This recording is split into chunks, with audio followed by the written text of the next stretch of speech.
बिस्मिल्लाहिर्रहमानिर्रहीम अस्सलामुअलैकुम। How are you students? I hope you'd be fine. Chapter number 2 HCF और LCM चल रहा है हमारा, और आज हम कुछ नया नहीं करने वाले बल्कि इसी चैप्टर को समराइज करेंगे इस तरह से कि जितनी इसकी गुत्थियां हैं उसको सुलझाएंगे, जितने इसके अंदर हमारी खिचड़ी पक चुकी है उन सब को हम सॉल्व करने की कोशिश करेंगे।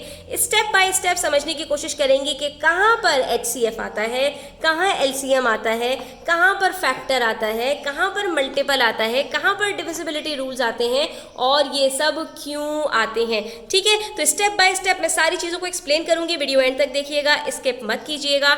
इंशाल्लाह इससे आपको बड़ी हेल्प मिलेगी और जब आप क्वेश्चंस को सॉल्व करने के लिए बैठेंगे तो वहाँ पर आपकी जितनी भी क्वेरीज हैं आपको वहाँ पर उसका सोल्यूशन मिल जाएगा, तो आप कंफ्यूज नहीं होंगे कि हमने कब कहाँ किस चीज़ को इस्तेमाल करना है। स्टार्ट करते हैं। सबसे पहले मैंने ले लिया एक अदद नंबर दैट इज़ 60। ठीक है, और मैं बात कर लेती हूँ कि भाई मुझे इस नंबर के फैक्टर्स चाहिए, किसी वजह से चाहिए। ठीक है, मैंने सबसे पहले कह दिया मुझे 60 के फैक्टर्स निकाल कर बता दीजिए कि 60 के फैक्टर्स क्या होते हैं। तो जब भी बच्चों आपसे कहा जाए कि आपने फैक्टर निकालने हैं तो आपने जितने भी डिविजिबिलिटी रूल्स पढ़े हैं 2 से लेकर 10 तक वो सारे यहाँ पर काम आ जाएंगे।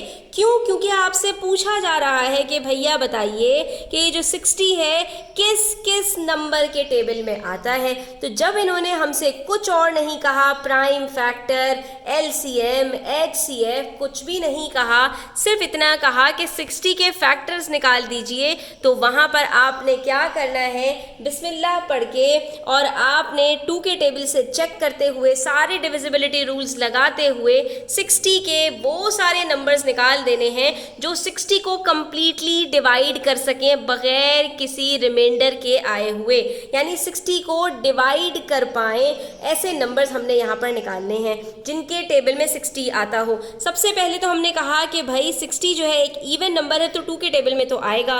2 3 are 6 होता है, तो इसका मतलब है 2 को अगर मैं 30 से मल्टीप्लाई कर दूं तो मेरे पास 60 आ जाएगा। तो ये मुझे 2 फैक्टर्स मिल जाएंगे। जब भी किसी भी नंबर का एक फैक्टर निकलता है तो उसके साथ साथ उसका दूसरा फैक्टर भी निकलकर आ जाता है। और याद रखिए किसी भी नंबर का, कोई भी नंबर हो, उसका सबसे छोटा फैक्टर 1 होता है, चाहे वो नंबर कॉम्पोजिट हो या वो नंबर प्राइम हो। सबसे छोटा फैक्टर किसी भी नंबर का 1 होता है और सबसे बड़ा फैक्टर उसका इटसेल्फ होता है।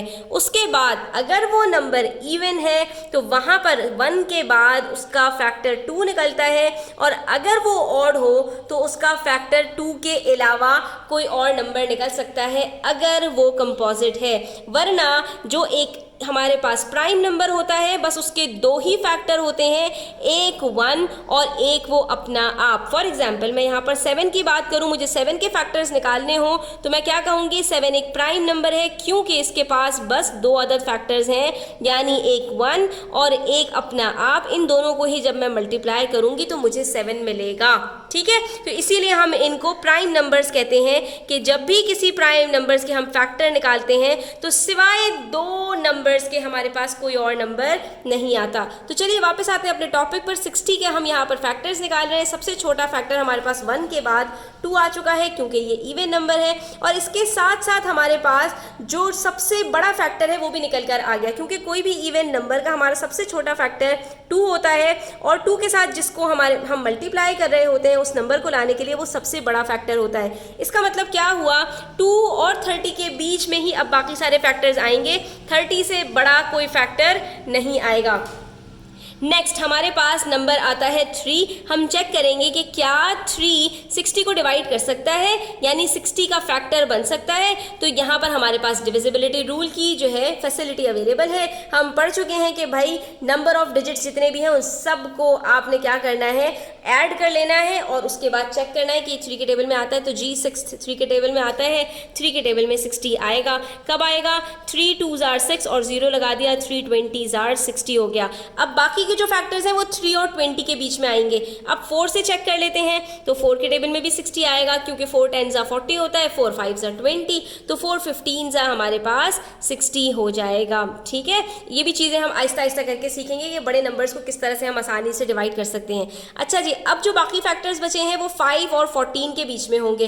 5 के टेबल में भी 60 आएगा, लास्ट डिजिट 0 है, कैसे आएगा, 5 12 60 होता है। उसके बाद अब देखिए हमारे पास जो लिमिट है ना वो कम होती चली जा रही है। बाकी जो फैक्टर्स हैं वो 5 और 12 के बीच में होंगे। 6 टेबल में 60 आता है, जी हाँ आता है, 6 10 60 हो गया। उसके बाद फिर हम 7 के टेबल में बता सकते हैं, भाई 7 का टेबल हमें याद है, 7 के टेबल में कहीं 60 नहीं आता, तो हमने कहा छोड़ दीजिए। उसके बाद 8 के टेबल में 60 आता है, नहीं 8 के टेबल में 64 आता है और 56 आता है, 60 नहीं आता। 9 के टेबल में नहीं भाई, 9 के टेबल में भी नहीं आता। उसके बाद आ जाता है 10, तो 10 ऑलरेडी हम यहाँ पर लिख चुके हैं, 6 के साथ मल्टीप्लाई होकर 60 आता है। तो जैसे ही हमारे पास फैक्टर्स रिपीट होते हैं, यानी 6 के बाद मेरे पास अगला फैक्टर कौन सा आया, 10, और वो ऑलरेडी दूसरी लाइन में आ चुका है, तो मुझे पता चल गया कि भाई 60 के मेरे पास यही सारे फैक्टर्स होंगे, इसके अलावा कोई और फैक्टर नहीं होगा। तो ये जितने नंबर्स हमारे पास निकले 2 से लेकर 6 तक और फिर 10 से लेकर 30 तक, ये पूरे के पूरे 10 नंबर्स हमारे पास क्या हैं, ये नॉर्मल हमारे पास किसी भी नंबर के फैक्टर्स कहलाते हैं। क्यों? क्योंकि ये सारे वो नंबर्स हैं जिसके टेबल में 60 आएगा और 60 को ये कंप्लीटली डिवाइड कर देंगे और कोई रिमाइंडर नहीं बचेगा। ये बात हो गई हमारी किसी भी नंबर के फैक्टर्स निकालने के लिए, और इसी दिन के लिए हम डिविजिबिलिटी रूल्स को सीखते हैं। ठीक है, हमने जो डिविजिबिलिटी रूल्स सीखे हैं वो उसके फैक्टर्स निकालने के लिए सीखे हैं। वो हमें ये बताते हैं कि एक नंबर के किस किस नंबर के टेबल में आता है। अब उसके बाद बारी आती है दूसरी चीज़ की, और वो होती है प्राइम फैक्टर्स।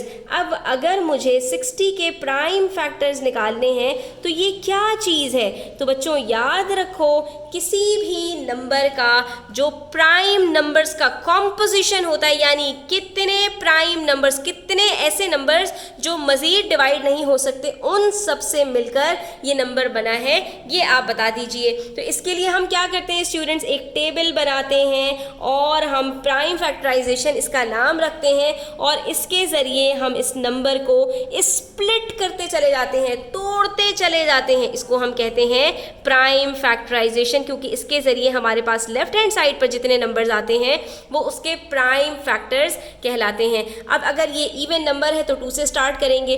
2 के टेबल में 60 कब आएगा, 2 30s।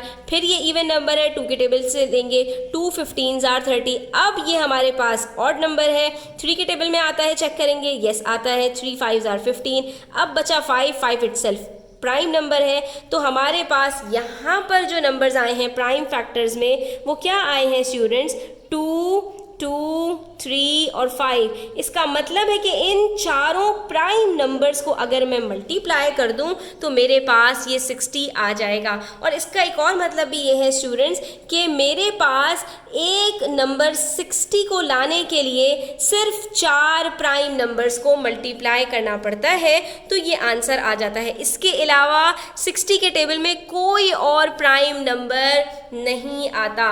बाकी सारे के सारे जो नंबर्स आते हैं वो सब के सब मेरे पास क्या हैं, वो सब के सब मेरे पास कंपोजिट नंबर्स हैं। अब आप देख सकते हैं एक 2 था, एक 3 था और एक 5 था। बाकी सारे नंबर्स हम चेक करेंगे तो वो क्या होंगे, कंपोजिट होने चाहिए। 4 कंपोजिट है, 6 कंपोजिट है, 30 20 15 12 और 10 ये सारे के सारे कंपोजिट नंबर्स हैं। इसका मतलब है सिर्फ 3 मेरे पास प्राइम नंबर्स हैं जिनका कॉम्पोजिशन ये 60 है। तो ये हम निकाल लेते हैं यहाँ पर प्राइम फैक्टराइजेशन के थ्रू। और ये हम प्राइम फैक्टर्स क्यों निकालते हैं स्टूडेंट्स, क्योंकि इसी की मदद से हम HCF और LCM निकालते हैं। ये हमें वहाँ पर इसकी ज़रूरत पड़ती है।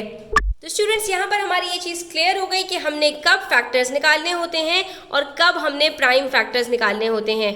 तो आपने याद रखना है कि जब भी डिविजिबिलिटी रूल्स आप चेक करेंगे वहाँ पर आपके पास फैक्टर्स निकल कर आते हैं, और जब भी HCF और LCM की बात आएगी तो यहाँ पर हमारे लिए प्राइम फैक्टर्स की अहमियत होगी। दूसरी बात ये कि जब भी हमारे पास डिविजिबिलिटी रूल्स होंगे, फैक्टर्स होंगे किसी नंबर के, तो वो नंबर इंडिपेंडेंट होगा, यानी वो नंबर हमारे पास अकेला होगा, जबकि HCF और LCM निकालने के लिए हमें एटलीस्ट 2 या 2 से ज़्यादा नंबर्स चाहिए। ठीक है, क्या मतलब हुआ इसका कि मैंने वहाँ पर जब यहाँ पर फैक्टर्स निकाले थे तो एक अकेला नंबर लिया था 60, लेकिन 60 का ना मैं HCF निकाल सकती हूँ ना LCM, बल्कि मुझे 60 के साथ एक और नंबर चाहिए। फॉर एग्जांपल मैंने लिया 15। अब जब ये दो नंबर्स आएंगे तो यहाँ पर मुझे जब HCF और LCM निकालना होगा तो मैं यहाँ पर फैक्टर्स यूज़ नहीं करूँगी, बल्कि मैं क्या यूज़ करूँगी, इन दोनों के प्राइम फैक्टर्स यूज़ करूँगी। फॉर एग्जांपल मुझे HCF निकालना है, तो HCF निकालने के लिए हमने क्या करना होता है, हम दोनों के प्राइम फैक्टर्स निकालेंगे। फैक्टर्स नहीं, हम क्या निकालेंगे, प्राइम फैक्टर्स। 60 के भी निकालेंगे जैसा कि अभी हमने निकाले यहाँ पर, और उसके बाद हम यहाँ पर 15 के भी निकालेंगे। ठीक है, और जब हमारे पास दोनों नंबर्स के फैक्टर्स निकल कर आ जाएंगे तो ये कौन से फैक्टर्स हैं आप देख सकते हैं, ये भी प्राइम है और ये भी प्राइम है। जब भी हम इस मेथड से निकालते हैं तो हमारे पास सिर्फ प्राइम नंबर्स निकल कर आते हैं। अब हम दोनों को कंपेयर करेंगे। क्या करेंगे, दोनों को कंपेयर करेंगे। एक के हमारे पास 4 प्राइम फैक्टर्स हैं, दूसरे के हमारे पास सिर्फ 2 प्राइम फैक्टर्स हैं। हमने अब क्या देखना है कि इनमें से कौन से हमारे पास कॉमन है। जब हमने कॉमन देखा तो एक ये 3 है जो कॉमन है, और दूसरा कौन सा है, 5 है जो कॉमन है, यानी दोनों के फैक्टर्स इसके अंदर हमारे पास दोनों में 3 और 5 मौजूद है। तो इससे हमें पता चलता है कि भाई कॉमन फैक्टर्स जो निकल कर आए हैं 60 और 15 के, वो हमारे पास 3 है और 5 है। तो हमारे पास जो हमारे HCF निकल कर आएगा, यानी इन दोनों को मल्टीप्लाई करके वो क्या आएगा, 15 आ जाएगा। इसका मतलब क्या हुआ, 15 वो नंबर है कि जो 60 के भी टेबल में आता है और 15 के भी टेबल में आता है। इससे हमें क्या बात पता चली स्टूडेंट्स, जब हमने HCF निकालना हुआ तो हमें कोई 2 नंबर चाहिए, दोनों नंबर के हम अलग अलग प्राइम फैक्टर्स निकालेंगे, फिर हम उन दोनों को कंपेयर करेंगे, उनके कॉमन फैक्टर्स निकालेंगे, और फिर उनको जब प्रोडक्ट उसका निकलेगा तो वो हमारे पास जो फैक्टर आता है, इसको हम प्राइम फैक्टर नहीं कहते। प्राइम फैक्टर से हमारे पास फैक्टर निकल कर आता है। देख लीजिए यहाँ पर ये कॉमन फैक्टर है और ये हाईएस्ट कॉमन फैक्टर है। फिर से वही बात कि अब जो हमने फर्क सीखा था प्राइम फैक्टर का और फैक्टर का, वो यहाँ पर आ जाता है कि प्राइम फैक्टर की मदद से हम 2 नंबर्स के बीच में कॉमन फैक्टर निकाल पाते हैं। क्यों, क्योंकि हमें पता है 15 प्राइम नंबर नहीं है, 15 इज अ कंपोजिट नंबर। 3 के टेबल में भी आता है, 5 के टेबल में भी आता है। तो इसकी मदद से हमारे पास एक ऐसा फैक्टर निकल कर आता है जो इन दोनों का कॉमन फैक्टर भी होता है और सबसे हाईएस्ट कॉमन फैक्टर भी होता है। यानी 60 15 के टेबल में आता है, 15 भी 15 के टेबल में आता है, लेकिन ये एक ऐसा नंबर है